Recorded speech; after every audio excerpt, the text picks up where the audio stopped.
Hello students, नमस्कार। महावीर शिक्षण संस्थान द्वारा दी जाने वाली ऑनलाइन क्लास में आप सभी का स्वागत है। आपको यह क्लास जो आप दे रहे हैं यह बहुत ही रुचिकर तरीके से लेनी है। ऐसा नहीं कि आज की क्लास कल ले लेंगे, कल की क्लास परसों ले लेंगे, ये नहीं। जिस दिन क्लास दी जाए उसी दिन आपको अपनी क्लास लेनी है और ये क्लास आपको उसी तरह से लेनी है जिस तरह से काफ़ी स्टूडेंट्स अपने क्लासरूम में बैठ के क्लास लेते हैं। यह नहीं कि आपका ध्यान इधर उधर हो और आप यहाँ पे हमारा बनाया हुआ वीडियो देख रहे हो, ऐसा नहीं होगा। पूरी क्लास एकाग्रता के साथ लेनी है। तो मेरे द्वारा आपको क्लास 12 साइंस केमिस्ट्री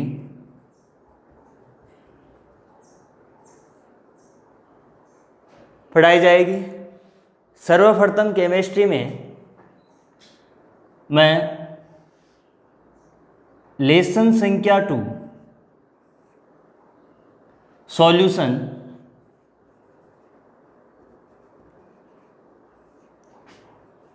विलियन यह चैप्टर प्रारंभ करूंगा। सर्वप्रथम आपको मैं इस चैप्टर के अंदर जो भी टॉपिक हैं उन टॉपिकों के बारे में बता देता हूं कि इस चैप्टर के अंदर कौन कौन से टॉपिक हैं। तो देखिए,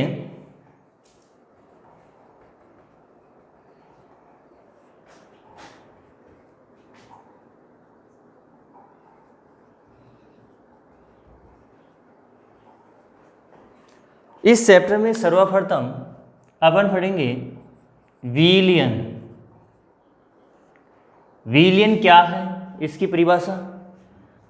इसके बाद में अपन का टॉपिक होगा विलियन के प्रकार, और इन विलियन के प्रकारों में तनु विलियन,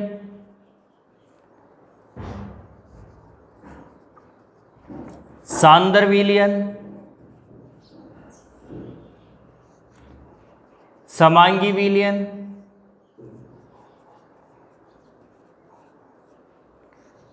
विषमांगी विलियन,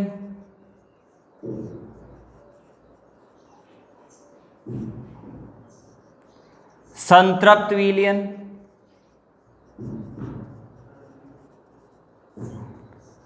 असंतृप्त विलियन,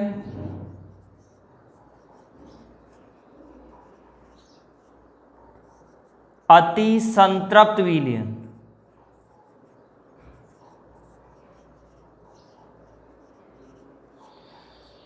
इन सभी विलियनों की परिभाषाएं के बारे में बताएंगे। इसके बाद में अपन का टॉपिक होगा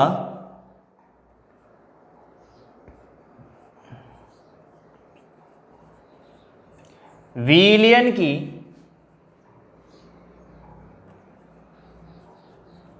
सांद्रता को प्रदर्शित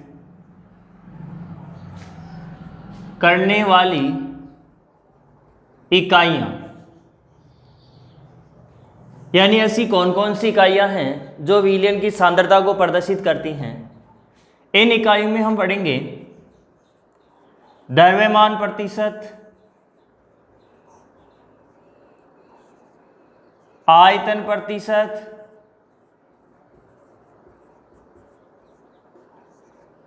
द्रव्यमान, आयतन प्रतिशत,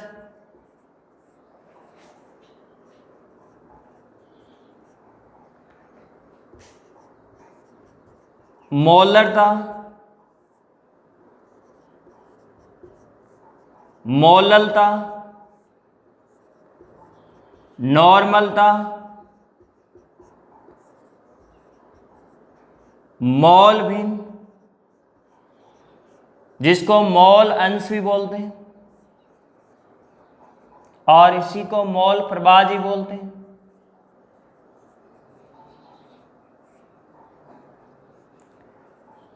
एक को आपकी फॉर्मलता, और लास्ट होगा पार्ट पर मिलियन, ppm। ये सभी इकाइयाँ विलयन की सांद्रता को प्रदर्शित करती हैं। इसके बाद में जो अगला टॉपिक होगा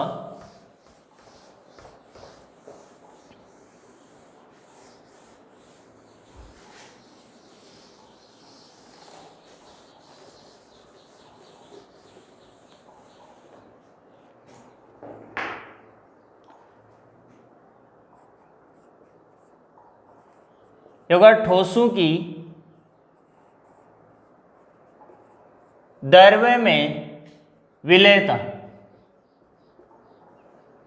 यानी कौन से ठोस कौन से द्रव्य पदार्थ में विलय होंगे और ठोसों की द्रव्य में विलेयता को प्रभावित करने वाले कारक। इसके बाद टॉपिक होगा गैसों की द्रव्य में विलेयता, यानी कौन सी गैसें कौन से द्रव्य में विलय होंगी और गैसों की द्रव्य में विलेयता को प्रभावित करने वाले कारक। इसके अंदर गैसों की द्रव्य की विलेयता में प्रभावित करने वाले कारकों में एक होगा हेनरी का नियम, जो बहुत इंपॉर्टेंट है, और इस हेनरी के नियम के अनुप्रयोग। अगला टॉपिक होगा द्रव्य विलयनों का वाष्प दाब। फिर इससे आगे होगा राउल्ट का नियम।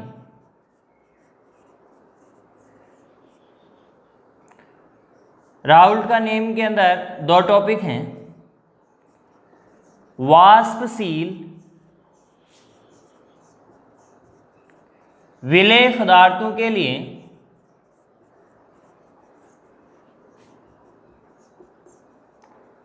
राउल्ट का नियम,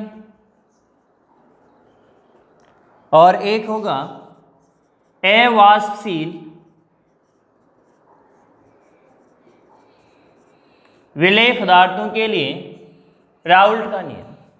वाष्पशील पदार्थ यानी वे पदार्थ जो वाष्प में बदलते हैं। अवाष्पशील का मतलब वे पदार्थ जो गर्म करने पे या अपने आप वाष्प में नहीं बदलते हैं, उन्हें अवाष्पशील पदार्थ कहते हैं। इसके बाद में होगा अपन का टॉपिक आदर्श विलयन।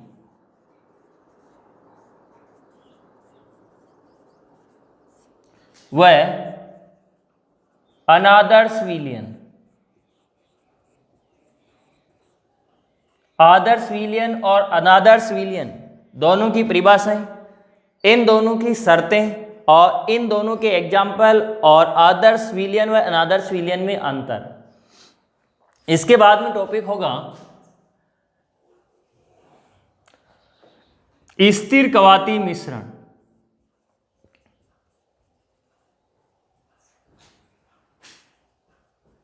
स्थिर कवाती मिश्रण, जिसको एजोट्रोफी बोला जाता है।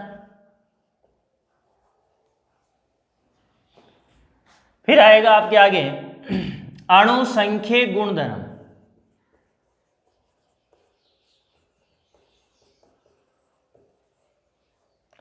अणु संख्ये गुणधर्म 4 प्रकार के होंगे। वाष्प दाब में आपेक्षिक अवनमन, यानी वाष्प दाब में होने वाली कमी। क्वथनांक उन्नयन, क्वथनांक में होने वाली वृद्धि। फिर होगा हिमांक अवनमन, यानी कौन से पदार्थ मिलाने से हिमांक में कमी हो जाएगी, हिमांक अवनमन। और लास्ट होगा प्रासरण दाब। ये अणुसंख्यक गुणधर्म हो गए 4 प्रकार के। इसके बाद में अगला टॉपिक होगा वॉन हाफ गुणांक। यह गुणांक वॉन हाफ नामक वैज्ञानिक ने दिया था, इसी के नाम के ऊपर इसका नाम है वॉन हाफ गुणांक। इससे आगे अगला टॉपिक होगा वॉन हाफ गुणांक वह वियोजन की मात्रा में संबंध।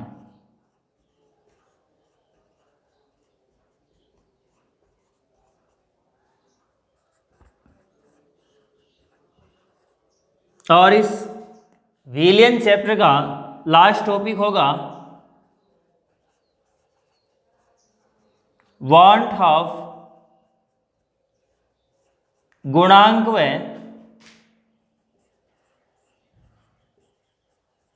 संगुणन की मात्रा में संबंध।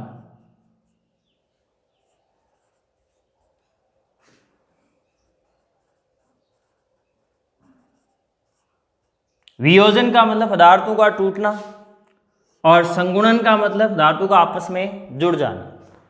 ये हैं सभी टॉपिक विलियन चैप्टर में। अब हम विलियन चैप्टर को प्रारंभ करते हैं।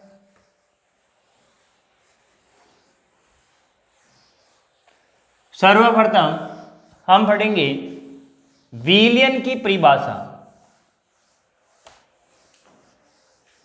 कभी भी विलियन एक पदार्थ से नहीं बनता। विलियन में या तो होंगे दो पदार्थ या फिर दो से अधिक पदार्थ। एक पदार्थ का कोई विलियन नहीं बनेगा। दो से अधिक कितने भी हो सकते हैं।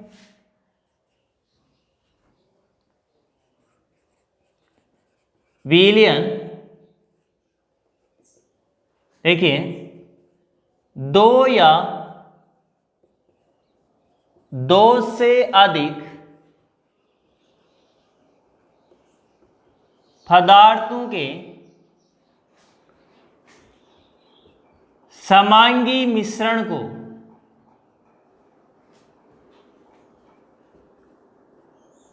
विलियन कहते हैं।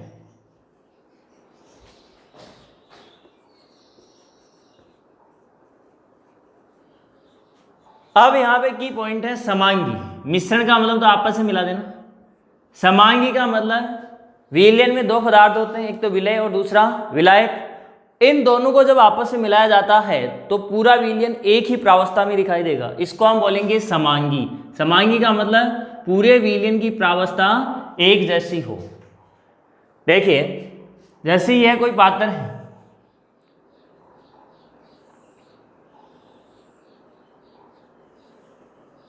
और इस पात्र के अंदर जल उपस्थित है,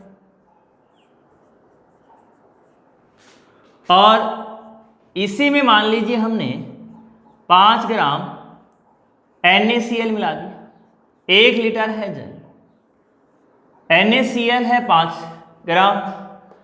अब जब दोनों को आपस में मिलाया जाएगा तो पूरा विलियन एक जैसा दिखेगा या अलग अलग? एक जैसा। यही मतलब है समांगी का। समांगी का मतलब पूरे विलियन की प्रावस्था क्या हो? एक जैसी दिखाई दे, तभी विलियन होगा, नहीं तब विलियन नहीं होगा। देखिए तो विलियन क्या हुआ? दो या दो से अधिक पदार्थों के समांगी मिश्रण को विलियन कहते हैं। अब आगे आता है विलियन के घटक। यानी घटक का मतलब है कि विलियन किन किन से मिलके बना होता है। तो विलियन के दो घटक होते हैं, एक तो होगा विलय और दूसरा होगा विलायक। अब इस एग्जाम्पल में हम आसानी से जान सकते हैं कि जो जल है ये तो है विलायक, यानी ये नमक को क्या कर रहा है? घोल रहा है, और नमक है ये जल में घुल रहा है। तो घुलने वाला तो हो गया विलय और घोलने वाला हो गया विलायक। अब इन दोनों में देखे जाए तो मात्रा किसकी अधिक है? विलायक की है या विलय की?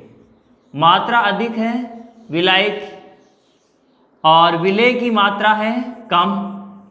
तो विलियन के अंदर जो कम मात्रा में पदार्थ है वो तो कहलाएगा विलय, और जो अधिक मात्रा में पदार्थ है उसको हम बोलेंगे विलायक। तो विलय तो क्या हो गया? वह पदार्थ जो विलियन में कम मात्रा में उपस्थित है, विलय कहलाता है। दूसरा विलायक क्या होगा?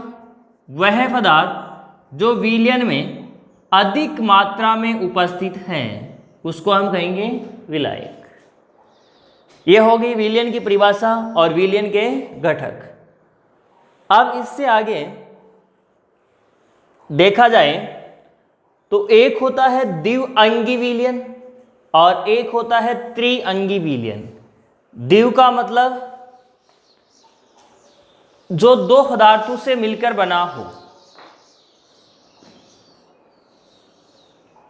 द्विअंगी विलयन यानी जो दो पदार्थों से, जैसे वही एग्जाम्पल, एक पात्र है और इसमें जल व नमक मिला हुआ है, तो विलयन कैसा हुआ? द्विअंगी, यानी केवल दो ही पदार्थ हैं, एक ही तो विलय है और दूसरा विलायक है। विलयन के अंदर ध्यान रखना हमेशा विलायक एक ही होता है, जबकि विलय पदार्थ एक से अधिक हो सकते हैं। अब अगर इसी के अंदर अपन एक पदार्थ और मिला दें, जैसे शक्कर मिला दी, तो कितने टोटल पदार्थ कितने हो गए? 3। तो विलयन को क्या बोलेंगे? त्रिअंगी विलयन, यानी वह विलयन जिसमें 3 पदार्थ आपस में मिले हुए हो, त्रिअंगी विलयन कहलाएगा। और वह विलयन जिसमें 2 पदार्थ आपस में मिले हुए हो, देखिए 2 पदार्थ, उस विलयन को बोलेंगे हम द्विअंगी विलयन। अब आगे बात यह है कि विलयन की भौतिक अवस्था है, ये किसके ऊपर निर्भर करेगी? भौतिक अवस्था का मतलब विलयन ठोस विलयन होगा या द्रव्य विलयन होगा या फिर गैसीय विलयन होगा। तो याद रखना हमेशा विलयन की जो भौतिक अवस्था है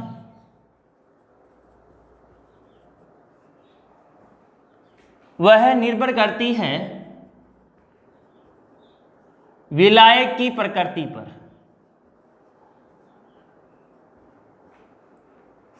किसकी भौतिक अवस्था? विलयन की भौतिक अवस्था। ये किसके ऊपर निर्भर करेगी? विलायक की प्रकृति पर। अब देखिए विलायक की प्रकृति के ऊपर कैसे। जैसे थोड़े समय पहले हमने एग्जाम्पल लिया कि जल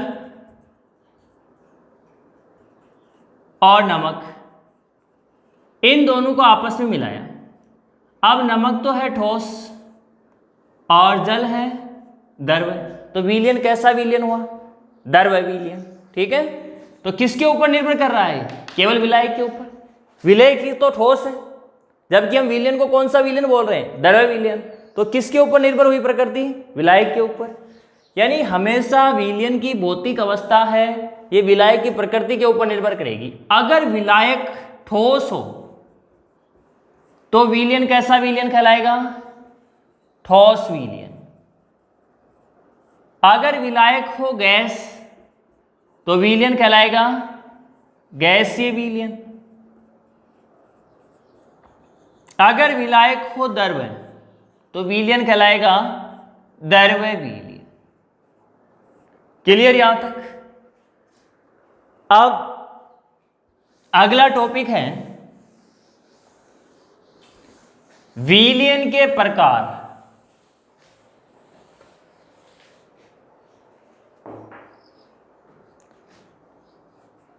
विलयन के प्रकार, टाइप्स ऑफ सॉल्यूशन।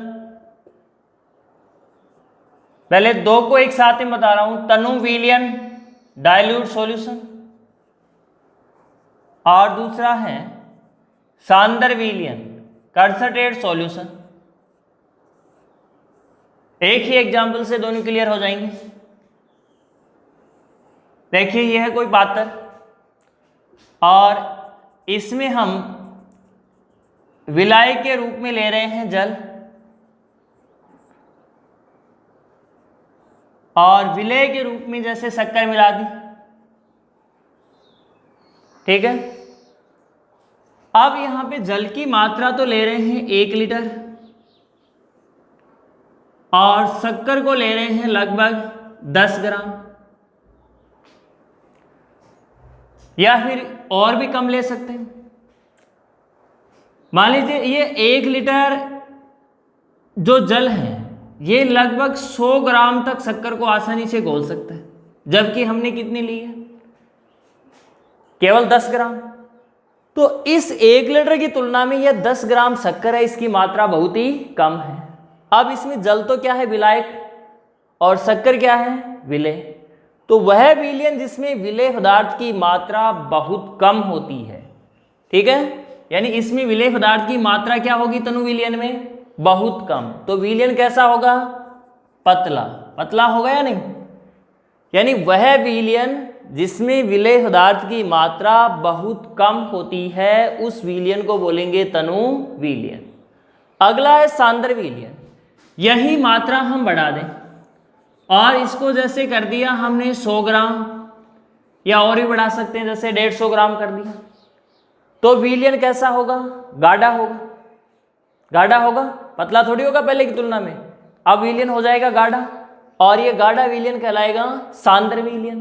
तो वही डेफिनेशन, उसमें थी विलेय पदार्थ की मात्रा कम, इसमें क्या हो जाएगी, अधिक। तो परिभाषा क्या हुई कि वह विलयन जिसमें विलेय पदार्थ की मात्रा बहुत अधिक होती है उस विलयन को बोलेंगे सांद्र विलयन। अगला विलयन होगा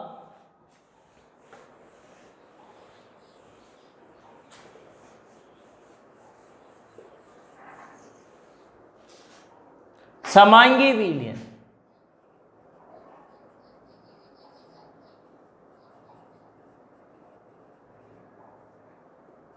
और इसी के साथ में बता रहा हूं विषमांगी विलयन।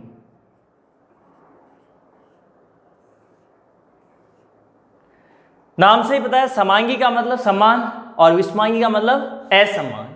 आप देखिए कैसे, एक पात्र तो ये है और दूसरा पात्र ये है,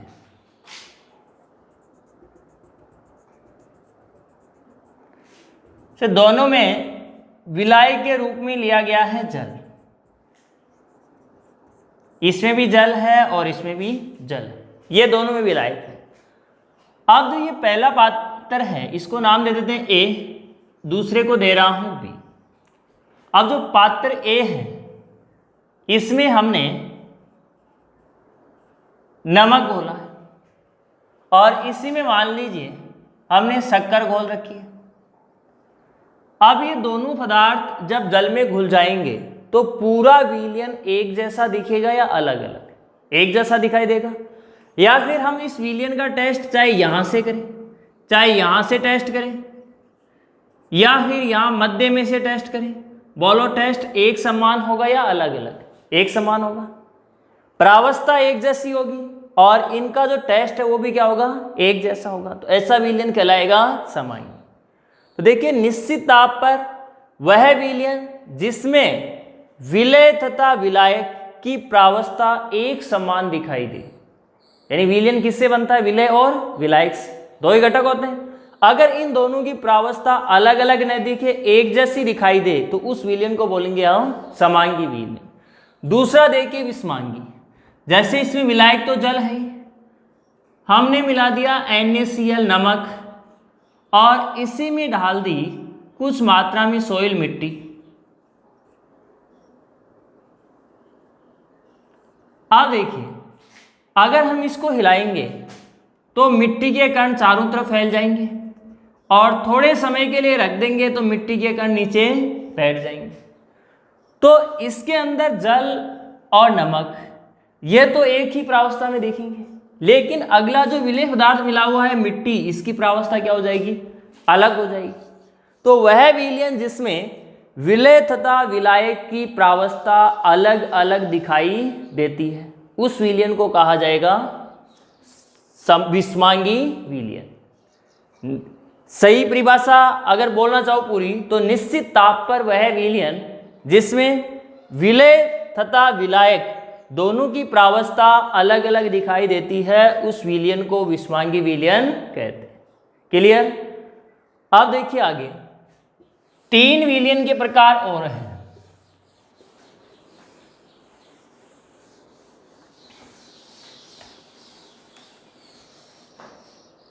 एक है आपके संतृप्त विलयन,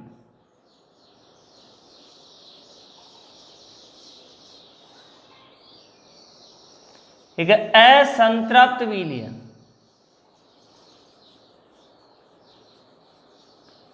और लास्ट होगा अति संतृप्त विलयन।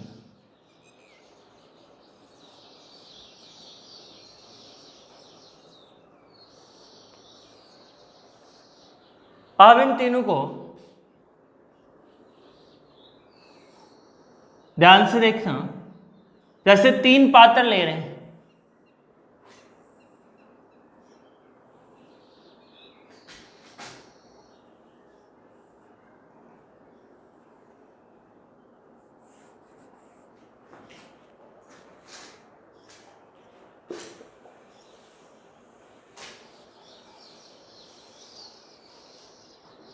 अब इन तीनों पात्रों में देखिए, हमने मान लीजिए विलायक के रूप में मिला रखा है जल।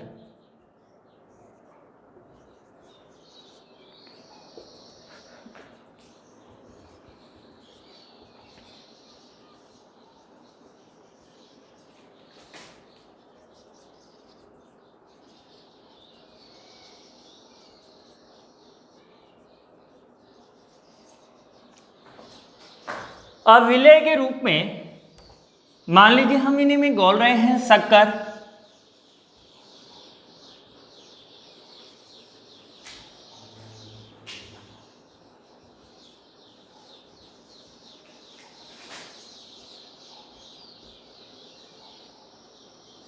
NaCl घोल सकते हैं। अब जल तो हो गया, इन तीनों में विलायक और शक्कर हो गया विलय। अब जो अपन ने जल लिया है, ये मान लीजिए हमने लिया है 1 लीटर, इससे भी 1 लीटर, और यहां लास्ट वाले में भी 1 लीटर।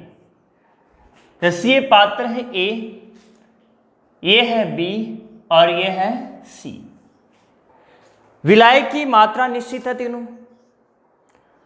ये रूम टेम्परेचर के ऊपर होगा तो तापमान भी क्या रहेगा, निश्चित। विलायक भी निश्चित है और तापमान भी निश्चित है। अब इसमें बदलेंगे विलेय पदार्थ की मात्रा। अब मान लीजिए हमें पता है कि जैसे 1 लीटर जल है, इसकी कैपेसिटी होती है, क्षमता कि यह अधिक से अधिक 100 ग्राम शक्कर को आसानी से घोल सकता है। अगर इससे 1 ग्राम भी अधिक होगी तो वो इसमें घुलेगी नहीं, ऐसे की ऐसे पड़ी रहेगी। कई बार अपन पानी के अंदर शक्कर घोलते हैं, ज़्यादा मिला देते हैं और इधर से उधर हिलाते रहते हैं, परंतु शक्कर ऐसे की ऐसे पड़ी रहती है, क्योंकि उसकी मात्रा इस विलायक की तुलना में क्या है, अधिक है। यानी इस 1 लीटर जल की कैपेसिटी है कि ये ज़्यादा से ज़्यादा 100 ग्राम शक्कर को घोल सकता है। तो 100 ग्राम को घोल सकता है तो 90 ग्राम को घोलेगा या नहीं, आसानी से घुल जाएगी, क्योंकि कैपेसिटी कितनी है, 100 ग्राम को घोल सकता है। तो 90 ग्राम मिला रहे हैं तो 10 को और घोल देगा। अगर हम इसमें 105 ग्राम घोल रहे हैं तो 100 ग्राम तो घुल जाएगी, परंतु 5 ग्राम ऐसी की ऐसी बची रहेगी। अब जो दूसरा पात्र है, इसे मान लीजिए हम 90 ग्राम शक्कर को घोल रहे हैं, बोलो आसानी से घुल जाएगी या नहीं, घुल जाएगी। पात्र ए में भी शक्कर आसानी से घुल जाएगी और पात्र बी में भी आसानी से घुल जाएगी। तो तीसरा पात्र है, इसके अंदर हम 120 ग्राम शक्कर को घोल रहे हैं। कोई जरूरी नहीं है, ज़्यादा भी ले सकते हैं, 150 भी ले सकते हैं, 200 भी ले सकते हैं। तीनों क्लियर? अब देखिए इसमें इन विलयनों के अंदर अंतर क्या है। यानी यह तो विलायक जो 1 लीटर है, इसकी कैपेसिटी है उतनी इसमें मात्रा मिली हुई है। पात्र बी के अंदर जितने घोलने की कैपेसिटी है उससे कम मात्रा विलय की मिली हुई है, और पात्र सी में जितने विलायक की घोलने की कैपेसिटी है उससे और अधिक मात्रा मिली हुई है। यही इसकी परिभाषाएं हैं। तो पहली परिभाषा देखिए संतृप्त विलयन की।